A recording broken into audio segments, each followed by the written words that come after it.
ana cikin zaman lafiya tsakani da Allah wai sai an sa mun canja kaza mun canja kuɗi kai na lillahi wa inna ilaihi raji'un ni nan da ganin nan yanzu haka zan je kasuwar lawanci ne dole in batar da wannan kuɗin ba zai yi ba zai yi wallahi kai an zama wani mulai inna lillahi wa inna ilaihi raji'un kai la ilaha illallah muhammadu rasulullahi Allah na gaya ma kai inna lillahi ka bari kawai ko mutum yana zaman shi nan rake nake sayarwa nake dan tara kuɗi na tsakani da Allah da Annabi an samu wayoyi tsakani da Allah ya canja kuɗi kai wallahi na mai da kuɗin nan Allah kuɗin nan yana mai romanta ni mu kuɗin sa Allah kuwa wallahi na mai da kuɗin nan wallahi na mai da kuɗin nan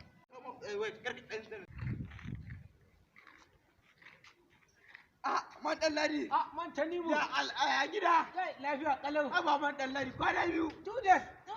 Kai wuyan gani kuɗi yan sun boye ka. Ai bari kawai wallahi rake na rike wuta. Allah. Awa. Ni da kauye nake bi na gama nake so rake. Ni kuma gwanjo nake yi. Ikon Allah. Wallahi gwanjo nake yi. Ikon Allah in kasuwa ta raba mu. Kasuwa ta raba mu wallahi. Ko dai ba kaman ba a zauna ba. Kwana biyu. Tudes. Kai.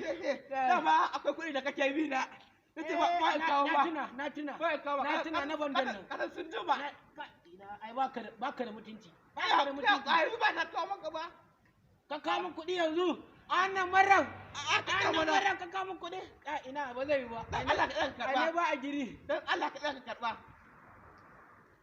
Ya nake ganin wasu kuɗi kamar kuɗin da ake cewa an soke su.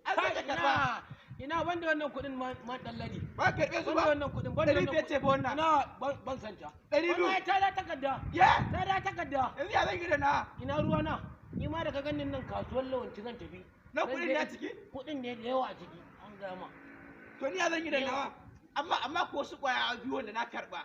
Da zan je in zubar da su ne ma. Kar ka zubar da su. Kar ka zubar da su na gama. Wallahi ba zan baka su ba. Wallahi ina. Ƙarya kace. Wallahi ba zan baka ba. Wallahi ba zan baka ba. Wallahi